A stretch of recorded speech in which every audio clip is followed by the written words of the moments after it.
গৌরী খানের সঙ্গে দাম্পত্য জীবনের সূচনা যে বাড়িতে বহু স্মৃতি বিজড়িত, সেই বাড়িটির এখন পুরোপুরি মালিক শাহরুখ খান। দক্ষিণ দিল্লির পঞ্চশীল পার্কে অবস্থিত বাড়িটি সম্পূর্ণ নিজের নামে কিনে নিয়েছেন বলিউড কিং খান। এর আগে ভবনটির বেজমেন্ট ও প্রথম তলার মালিক ছিলেন শাহরুখ। এবার প্রায় ৩৭ কোটি রুপি ব্যয়ে তিনি কিনে নিয়েছেন দ্বিতীয় ও তৃতীয় তলাও। ফলে পুরো বাড়ির মালিকানা এখন তার হাতেই। সুস্থ জীবন,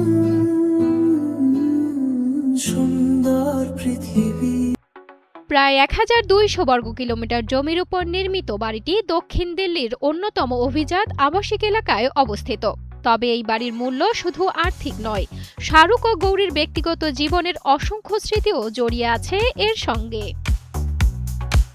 ১৯৯১ সালে বিয়ের পর এই বাড়িতেই শুরু হয়েছিল শাহরুখ গৌরীর নতুন জীবন। পরবর্তী সময়ে শাহরুখ হয়ে ওঠেন ভারতীয় চলচ্চিত্রের অন্যতম বড় তারকা। কিন্তু দিল্লির এই ঠিকানাটি আজও তাদের জীবনের শুরুর দিনগুলোর স্মৃতি বহন করে। গৌরী খানের কাছেও বাড়িটি আবেগের এক বিশেষ ঠিকানা। ভালোবাসা, সংগ্রাম আর পথ চলার শুরু সবকিছুর সাক্ষী এই বাড়ি। তাই বহু বছরের স্মৃতিবিজড়িত ঠিকানাটিকে এবার পুরোপুরি নিজেদের করে নিলেন বলিউড বাদশা কিং খান।